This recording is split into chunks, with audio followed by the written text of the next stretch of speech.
I was at that point in Bank of America and I uncovered my mission statement, which I'll share. When I look back and reflected, I'm like, it was there all along. That's when you know it's true. And my mission statement is to uncover truth and make it known to empower others. Hello there, Orthopreneurs, and welcome to another episode of the Orthopreneurs Podcast. Today we have arguably, and I've had a lot of guests, today we have arguably one of the most well-rounded, eclectic individuals we've ever had, right? So let me introduce to the show Amy Demas. Welcome, Amy. Thank you so much, Glenn. Great to be here today. Oh, it's truly my pleasure to have you here. And I know you're excited about it, but I'm doubly excited. So keep that in mind. And by the way, we'll get into this a little bit later, but that lighting behind me, that was my best guess at trying to get gold. I was trying to get gold for you because of a place you spent some time at one point. And I suspect that gold is one of their colors, but we'll get into more of that later on. Am I right? Is gold one of their colors? Yes, it is. I thought so. And it's not, people, for those who think I'm foreshadowing, it's not Notre Dame. If you could read the sign behind me, you can tell what it is, if you can make that out. But you can't. So, So Amy is, many of you know Amy. She's spoken at Orthopreneur Summit. As you can tell over her right shoulder, you can see the amazing twisty award that we like to send to all of the speakers who speak at Orthopreneur Summit. To rave reviews, I might add, Amy, so thank you. Thank you. She is a wealth of information, and she's been through the trenches, if you will, in many ways, both figuratively and literally. And I'm going to let her tell you a little bit about her story in just a minute, but personally, we've had the opportunity to work with her in our office. And I'll get into that a little bit more in just a minute or two, but she really is somebody who, if you're looking to work on communication, just a team in terms of the new patient process, interaction with culture, like this is a woman who can really help take your team to the next level. And so before we get into all that, Amy, why don't you tell everybody a little bit about how you ended up where you are right now? Well, it's definitely a winding road how I got there. You know, I started in my adult life working as an engineer until they're right? A mechanical engineer. Woo-hoo. You know, and you know, that was great until you have an economic downturn and in a consulting firm, you get laid off. Well, then I became a homeschooling stay-at-home mom. I thought that's what I was going to do the rest of my life. You know, that sounds good. Well, and then when you become a single parent, you return to the workforce. And I ended up working for Bank of America as an engineer. And I thought, okay, that's where I'm going to be. But then as life had it, I had a life coach who introduced me to this Dr. Amy Demas, who's an orthodontist. And you get, drawn into that office, work in that office, work through every admin role and thought, okay, I'm going to be his treatment coordinator when I thought I would never do that. Right. And then cancer struck and knocked me flat on my back. Wow. And then when you come back from that, you go, what am I going to be when I grow up? And you go, I got to go back to my roots. And I'm a teacher at heart. I love seeing light bulbs turn on for people. And so that's how I came to be a consultant when that was never on my radar to be able to do. Well, you do a great job with it. You really are wonderful with it. And for those who don't know, she is the president of Communicate Excellence, which we'll get into a little bit more in just a moment or two. What's unique about Amy Cromwell Demas is she is a graduate of United States Military Academy. I'm going to have to say I attended because I did blow out my knees and finish elsewhere. But I did go to United States Military Academy early when they accepted women. The U.S. Military Academy at West Point. There you go. Those are the words. I just wanted to, you're so humble. It's incredible. And so I'm going to scream your accolades from the rooftop. What was it like? What year did you go to, by the way, did you go to West Point? So I was the class of 1990. And so the day I entered in 1986 was the 10-year anniversary of women ever being allowed into West Point. Mm-hmm. So in today's day and age, obviously where Me Too movement has been humongous, right? And the ability for women's rights to excel in a tremendous way. There are women like yourself who are breaking barriers in many ways. Back in 1990 in West Point, what was it like to be a woman in West Point in 1986 to 1990? Was it what I would think would be lots of harassment and talking down to you a lot? Or was it the opposite where they were afraid of doing that and it was more deferential? Oh, I wish it was deferential, but it was not. So the entire environment is meant to be hazing putting stress upon you. But the interesting timeline of when I was there is some of our tactical officers, some of our professors were females, but they were at a time when they could not attend West Point. So they almost had a Ah, grudge on their shoulder that you were there and they didn't get to be there. And so there was a lot of animosity that you didn't ask for there. So you had that built in to the natural environment of high stress. So it was crazy. It was crazy. wow. But you're ultimately, you're one of your coaches, right? Your life coach Mhm. graduated, was behind you, right? A year or two behind you, and She actually was flew Apache helicopters. Yes, she's class of 91. She was on the soccer team and she is an amazing wellness coach. You had that out on the Facebook post and she really helps not only think about your actions, but the mind before the action. Do you mind giving her a shout out? What's her name? Yes, Tracy Fisher, Fisher. Well, And she's the wellness coach. well, anybody looking for a good wellness coach? Tracy, you said? Traci Fisher, Fisher. Fisher. There you go. So I'm a fan of coaches. I've had many coaches in my life. For those folks out there who've never had a coach, and again, for those who don't know about Amy's background, this is not a woman who's just sort of like a low achieving kind of individual. By all standards, Amy, I would call you a high achiever, Thank you. in many ways. So what does a coach bring to someone's life like you, who has a mechanical engineering degree, attended West Point at a time when it wasn't, it's never easy, but at a time when it certainly wasn't easy for women to attend West Point.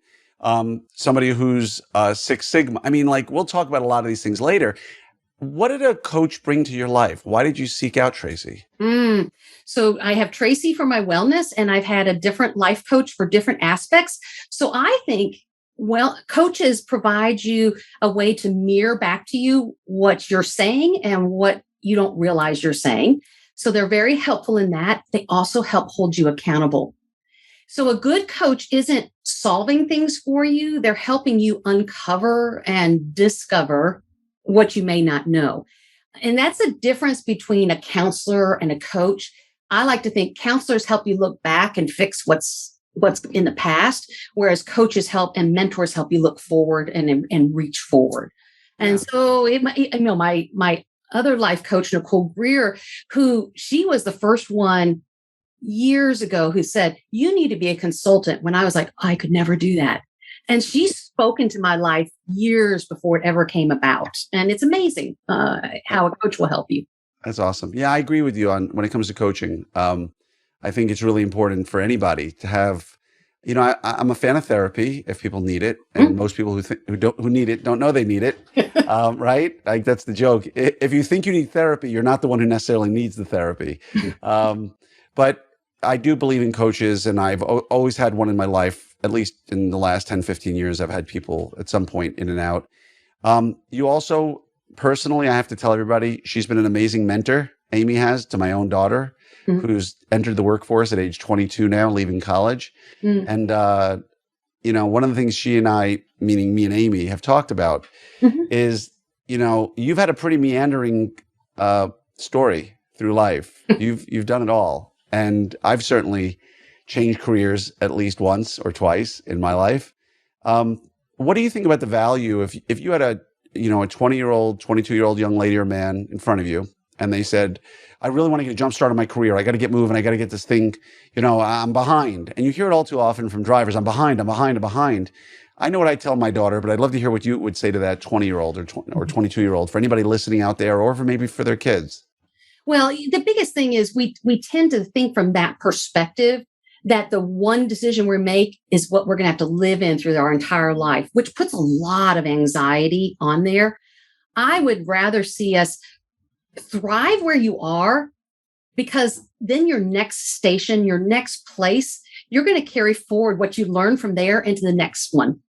What I would also love to see people do is, I went through a course where I uncovered my own personal mission statement, and that helps you know how to say yes and no to things. Yeah. So that you're not just saying yes because it's what everybody else is doing. And when I was able to do that, and I was at that point in Bank of America, and I uncovered my mission statement, which I'll share. when I look back and reflected, I'm like, it was there all along. That's when you know it's true. That's beautiful. And my mission statement is to uncover truth and make it known to empower others. Wow. And when I look at when I was an engineer and I had these engineers who were much older, who didn't know how to use a computer, helping them, when I homeschooled, creating curriculum, when I was at Bank of America, empowering executives to understand their metrics, it's there all along. So that's what I love doing. No, it's wonderful. It's wonderful. And I want to add to that I think it's important that the younger generation, and when I say younger, I mean anybody younger than me, that you're in no rush. I mean, the truth is the average person who, say, graduated ortho residency 10 years ago, right? They'd be somewhere around 35 to 40 years old now, right? Somewhere 37, 38, 39 years old. They are likely going to live, statistically speaking, into their late 80s, early 90s in good health if they take care of themselves, at least late 80s, early 90s. I firmly believe, and nobody talks about it, and I'd love your feedback on it. I firmly believe that sunk cost bias keeps orthodontists in their career way longer than they need to be. And what I mean by that is most orthodontists are going to do just fine financially. They're going to do great. And they're going to be wonderful at it.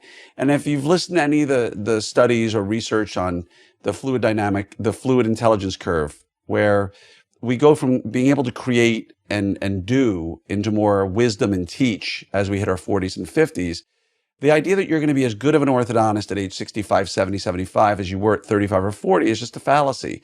No oral surgeon can do it. No neurosurgeon can do it. No orthodontist can do it.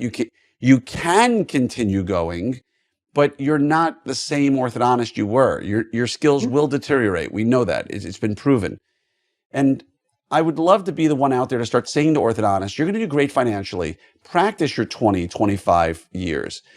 Hit your 55, 60 at the most, and go on to, you're going to have financial means, hopefully, to be able to go on to that next thing, right? You've spent enough time, money, and energy. You don't have to believe in the sunk cost bias. Well, I became an orthodontist. No, go into a nonprofit, develop a new product, become a coach, become a teacher, become I firmly believe that if you're going to live to 85, 90, 95 years old, you should do meaningful work your whole life, work that allows you to collate the wisdom you've created. And I don't know if you agree, disagree, what your thoughts are on that. Well, as you're saying that, the picture that comes to mind is the average life cycle where we see the curve go up and then it begins to fall. Exactly. But a wise person, it goes up and then you recreate and you recreate, exactly. You recreate and you recreate.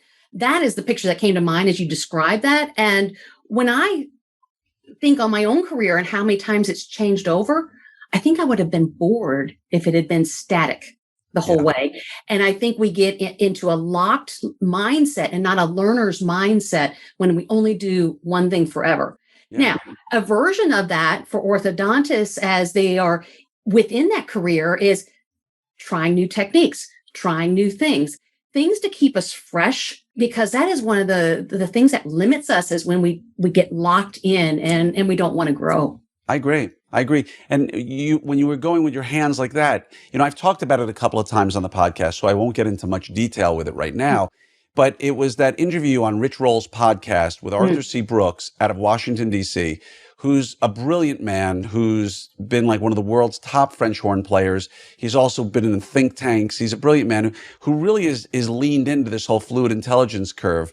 And his point is, even if you learn new techniques, you will not innovate those techniques as you get older. You're not going to, at age 65, learn how to place implants, let's just say, and suddenly become great at placing implants. It just doesn't work that way. But you can become a great educator. You can become a great book writer. You could become a great podcaster.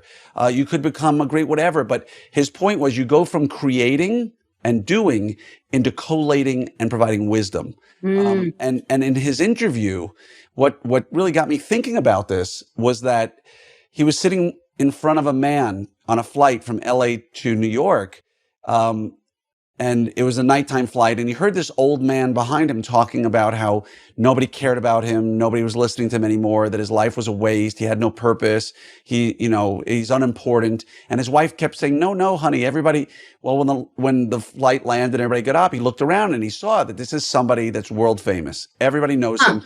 He served our country in many ways, so much so that when getting off the plane, the pilot of the aircraft was waiting outside the door to thank him for his service to the country. He wouldn't mention him by name for obvious reasons.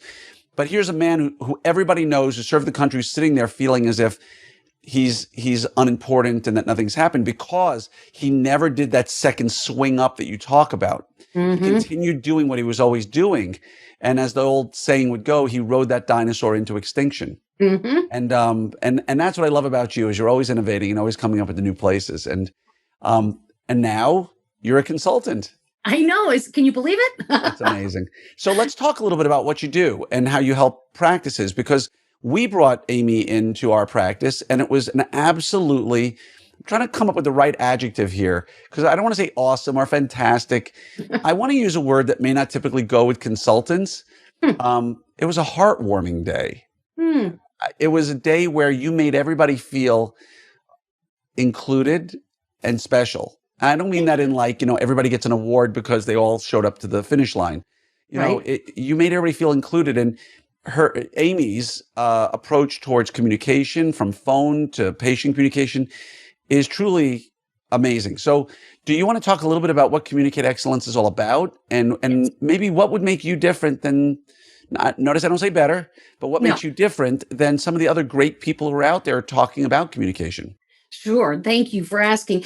My biggest thing is I want to work on small, repeatable habits, because I realize that as we are in our offices, we are busy taking care of patients. And Glenn, until you want to take your whole team and send us to Aruba for 3 months like The Biggest Loser and work on habits there, we're going to have to work on these things while we're taking care of patients. And so I find the capacity for change is small, because habits they are grooves that our brain loves. And our brain says, why would I change something? Don't you realize I'm doing something so that I can be on alert for whatever other dangers or things I need to be on the lookout for? So we have to, in some ways, sneak up on our habits. And so that's why, after I listen to, oh my goodness, I probably listen to 15,000 calls a year at this point, if not 20,000. Oh, yes. 15,000? Yes. Wow. As I provide coaching, I do that. And so I very much Toastmaster these phone calls. I provide evaluations on phone calls. And then my engineer part of it said, well, what's the 80-20 rule? Where can we make the biggest impact that is most common across the board? And so it's these small, repeatable things that if we do that, elevate communication while still maintaining the personality of the people. And that's where that cooperation comes as I work with scheduling coordinators, because I listen to recorded phone calls, or treatment coordinators when I watch their recorded exams. I'm very big on that feedback loop, just like those Olympic athletes. They didn't get there without a coach. They didn't get there without that feedback loop. So that is a principle in which I work to make sure we have repeatable habits that are small and will actually be executed instead of just head nodding at. Right. Which is something we see a lot. And you, just that little nugget you gave us just now has like 30 questions in my head. So I'm going to start first with, let's go backwards a little bit. Okay. Let's talk about something you brought up with my team the day you were there. Let's talk about Six Sigma. So you want to tell everybody a little bit about that and your involvement with it and what it really means to the end user, if you will. Okay. So Six Sigma, we're looking to reduce variation so that we can get a consistent and repeatable performance. And actually, I do have a green belt in the Six Sigma, designed for Six Sigma when my time at Bank of America. And so you're always trying, you do a Pareto chart. What are the things that are most common so that you can deal with those instead of trying to make an answer for every single solution. So that is a principle behind it. And the Six Sigma, we want to make sure that we get that variability reduced, or when there's a variability, we also have an action plan to help with it. And so that's why we want to fix that. And then we also have a plan for when we have upset callers as well. So we're trying to help in all those ways. Because the biggest thing we're trying to do is, you may remember that moments of truth model I showed you that Procter and Gamble had. We want to give a great performance on the call, through the yes, through the patient experience so that we get that ultimate moment of truth where they share, which helps the next call, Right. the next win. It's like a perpetual motion machine that we want to get going. Yeah. And for those who don't realize it, Six Sigma is serious stuff. Mm. Now, her green belt in Six Sigma doesn't come from an hour or two course where you just sat on a weekend. You're talking about a serious communicator here who also, as a mechanical engineer, I would say probably predisposes you really well to the little steps that have to add up to make the machine work, if you will. Turn the dials. Exactly. Turn the dials. So we're talking a little bit about phone calls. So let's stay on that topic a bit. There's a couple of questions I have there. The first question is, if you don't mind throwing out a little nugget here or there, what's the most common mistake? I hate using that word. There should be like a new word. But what's the most common area for improvement that you hear when you listen to calls? And my second is, how does this translate over and this, I'm sorry, I'm springing this one on you, Amy. Yeah. How does that translate over into the changing world we live in where phone calls for new patients are becoming less common and emails or Instagram or Facebook messages are becoming more common? Okay. So we want to have some commonality of the rules we follow. And the biggest thing that I notice across the board when I start with individuals, and that is even after a training day, is we get things backwards. So when we open and close calls, it's all right, what's your name? Right. Oh, it's like, oh, there's that sergeant mode. And then when we get to offering appointments, when do you want to come in? And it's almost like this bowing, whatever you want. And it's backwards. I don't know why we get it backwards, but that's what we do. And so it's like I'm uncrossing the wires there and trying to make sure that when we open calls, we want to prime that conversation into something positive. And we say, yes, I'm glad to help you with that.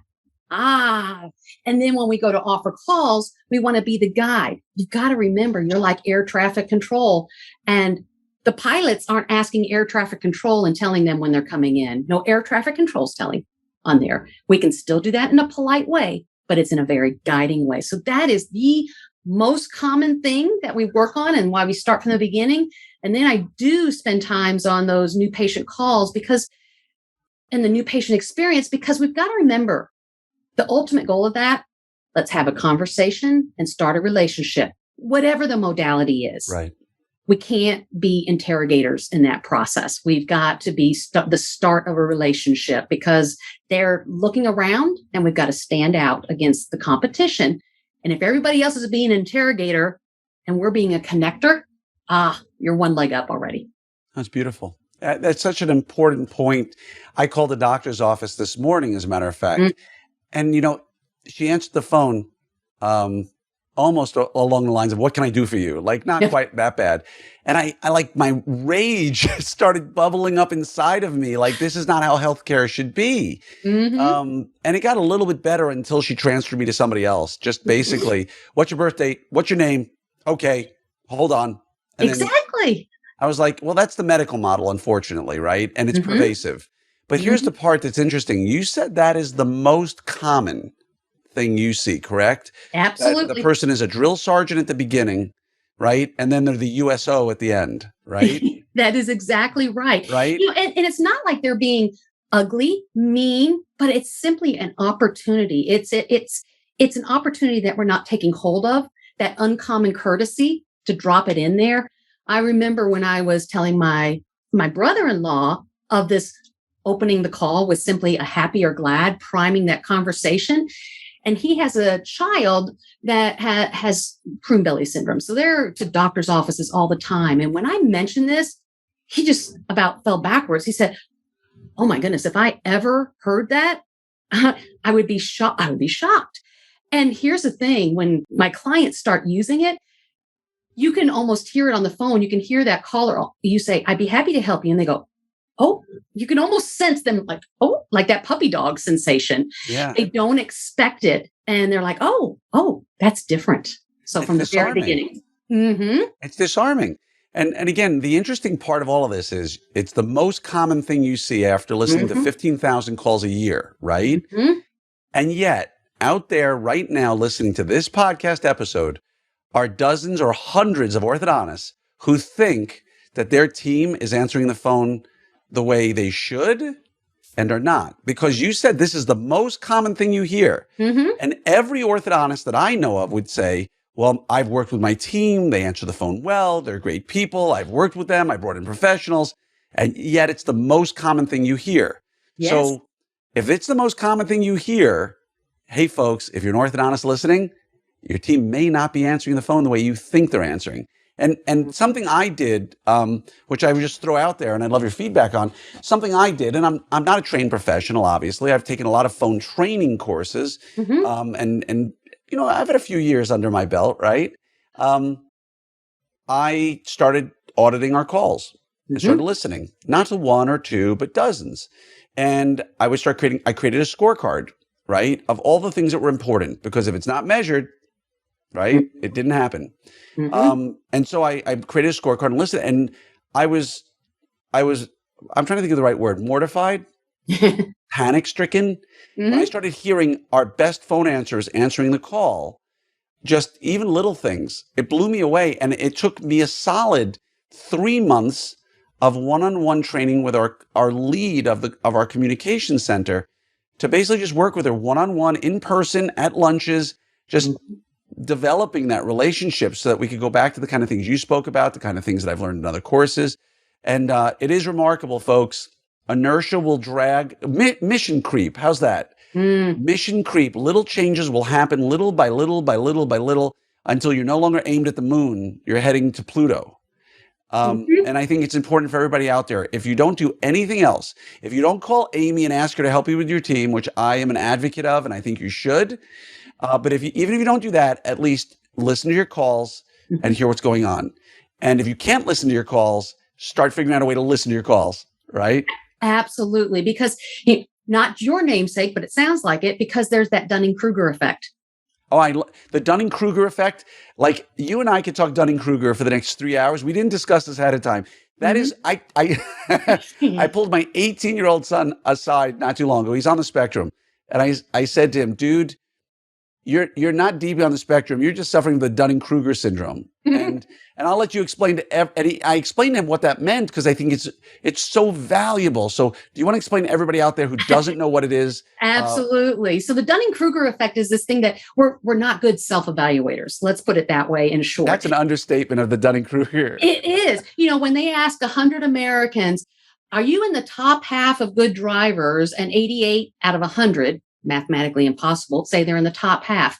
Or if you ever watch on Netflix the series 100 Humans, they actually put 100 people in black sweat tops and bottoms, no names, in big taped off squares outside. And they had these lab people saying, humans, look around. At the count of 3, raise your hand if you're in the top half of good looking compared to your neighbors. I think it was 90 of them raised their hand. Compared to your neighbors. Compared to your neighbors. So, you know, we're not good self-evaluators, even though sometimes we think we're self-loathing. So here's what happens. We go to training, and the mindset is we can be like a teenager. I know that. And my encouragement is to lean in, because if we don't, everyone says, I always, and I never. I always do that. I never do that. And reality is usually somewhere in between. And the way to overcome the Dunning-Kruger effect, one is learn what a standard is, because you don't even know where the goal is. And the second, receive feedback. Yeah. There you go. You know, and so that's what we do. And then sometimes as we get that feedback, it's almost better when the feedback is from somebody that's not emotionally attached. And so a lot of what I teach isn't necessarily rocket science, but because it's coming from an outside source, it's disarming from that aspect of it. It's why when I go to teach at a place, I never listen to any recordings of anybody before I show up. You know, it's a part of trust for me. You know, it's like when my nephew finally got to learn to tie his shoelaces, he said, Aunt Amy's going to help me. And he learned it in minutes when his mother couldn't learn. He couldn't learn from his mother. Right. And he turns to his mom and go, why couldn't you teach me that? And she's like, just be happy for him. And so that's, you know, when I end those presentations, it's like when I was with you, I want to be like that Aunt Amy for your practice. That person that's the outside person that can provide that feedback in a disarming way. But you do it in such a loving, inclusive way. Thank Claude you. Silver, who's spoken at Summit twice, who I love to death, she's the chief heart officer at Mm. VaynerMedia in New York, which is just a 2,000 person organization. She was there from nearly the beginning. She's got the biggest heart, arguably, of anybody I know, present company not with, present company excluded. I'm saying that, Amy. Thank And her cultural sort of rubbing on me is like love, love, love, love, love, you. right? And that's not who I am by nature. I'm a driver, Mm. right? I'm not a love on people, though I do love on people. Sometimes it feels contrived, right? But you do it in such a sweet, wonderful way that your teaching just comes across in the right way. And when you talk about self-awareness, I want to talk about two things here. Number one, the Dunning-Kruger effect is in full effect in the ortho world, Mhm. right? Because you can see a lot of people who stand on a stage and lecture. And I want to say this now, I'm not thinking of any individual in particular. It's something I've noticed over the last 5 years that how much CE do they take? Now, I'm not saying how much CE do they go see a friend at. When you see some of these people standing on stage, how many courses do they personally go to a year? Or do they feel like they've mastered everything related to the world of orthodontics?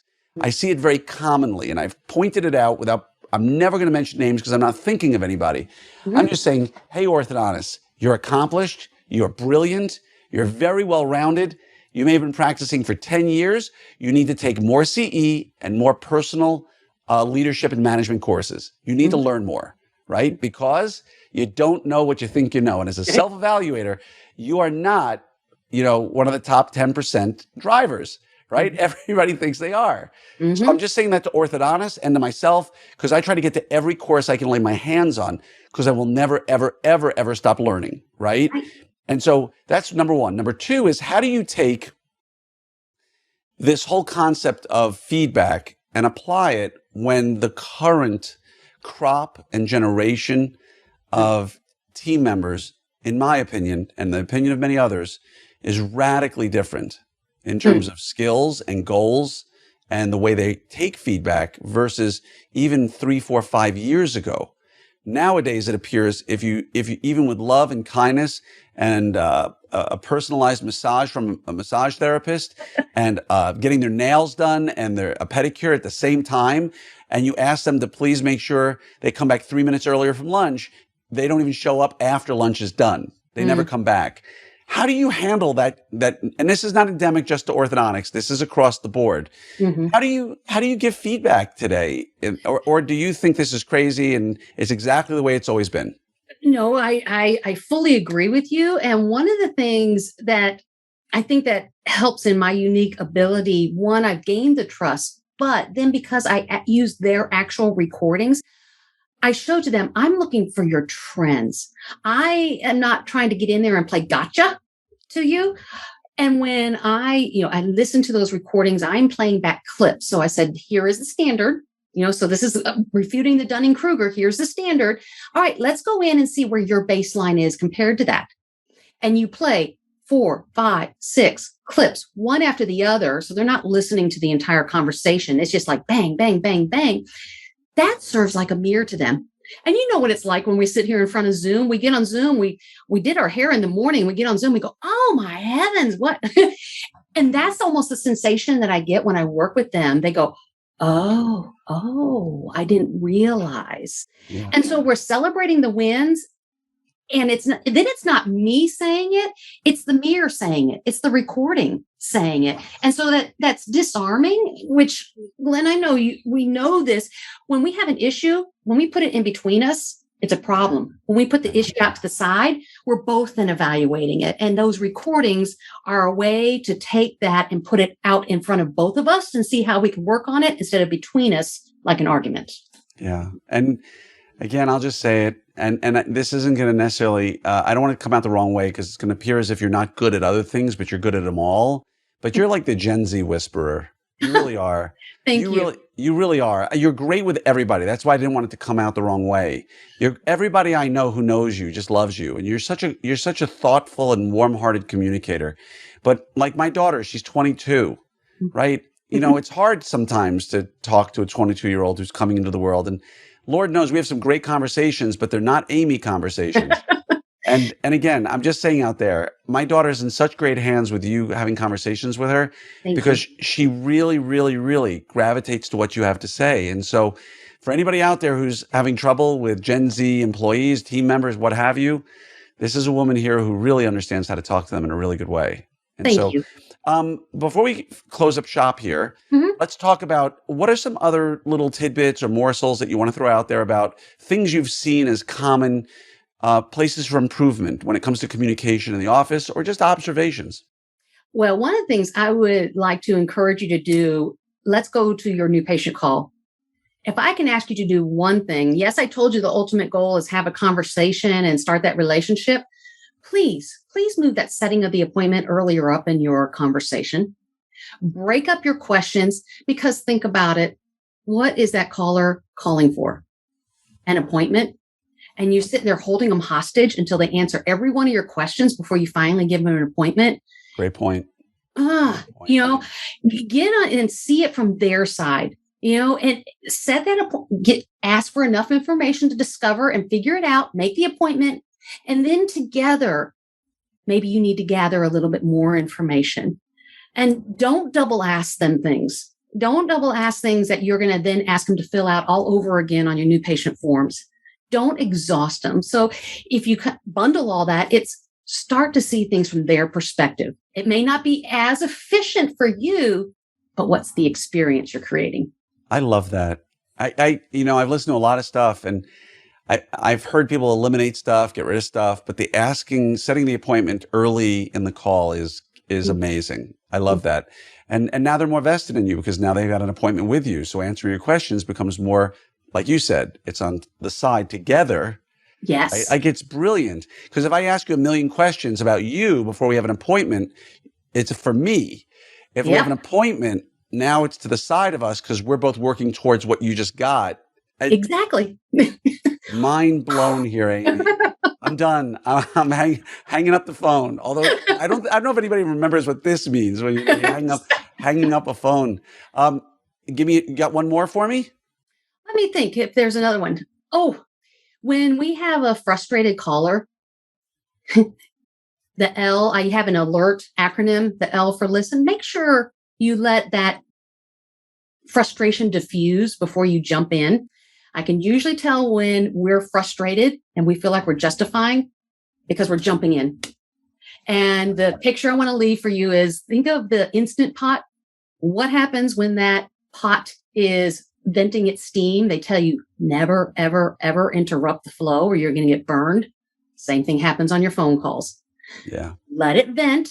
Now, I'm not talking abuse, but if it's vent, let it vent. And then you can get in there, empathize. Oh my goodness, I can understand why that's frustrating. And then when it's vented, you can put your hand in front of there. You can actually take the lid off and see what's really going on inside. Yeah. So there's your last tidbit is when you have somebody frustrated, listen first. So true. So true. Just think everybody listening, when you've been frustrated with a company or a person and they let you talk it out, and as long as they feel empathetic towards you, right? Mm-hmm. You know, I taught my communication center woman, maybe incorrectly. She's not originally from the United States. And so someone would talk and the first word she would always say back, it just like made me wince because she's a wonderful, sweet, amazing person who listens beautifully. But after listening to you vent for 30 seconds or a minute, her response back would always start with the word ma'am or sir. I was like, I love you. Stop. Don't use ma'am or sir. She goes, why? It's a sign of respect. I said, they're not ma'am. Like, no, you just plug the Instapot back in. Exactly. Or like I said, oh, it just makes me go, oh, yeah, just poke the bear. Yeah, exactly. So, and you did bring up one point that I can't let go. I have to ask.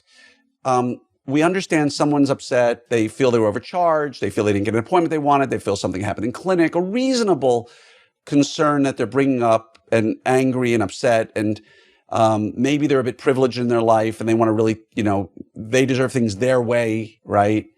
But what do you do when it's an abusive? Because you said as long as it's not abuse, what do you consider abuse? Where is the line, for those who don't know it, between somebody who's just venting steam and getting angry versus abuse? And then how do you teach a front desk to handle true abuse? Mm. For me personally, I like to think of that line when it crosses over into vulgarity, Okay. shouting. It's not the why is it always like that? That's a frustration. It's when we get into the vulgarity, we get into the yelling. You may have to then put your wetsuit on and let it kind of run off until it runs off and say, I want to make sure we get to the right solution. May I bring this to the attention of my office manager? And at that point, anybody can be the office manager. May I have 5 minutes for me to talk with them about this? Because what you need is time and space in there. And a lot of times, if we can get back to them after a period of time, they may kind of regain their consciousness around that and realize you heard them and it's really gotten escalated. So we really need time and space in there. So if we can still listen through it and then ask for their permission to get right back with them. And don't say ma'am or sir. Oh my goodness. Sir, I hear what you're saying. No, just don't go there. I don't know where I learned this from, and I'll throw this at you and tell me what you think.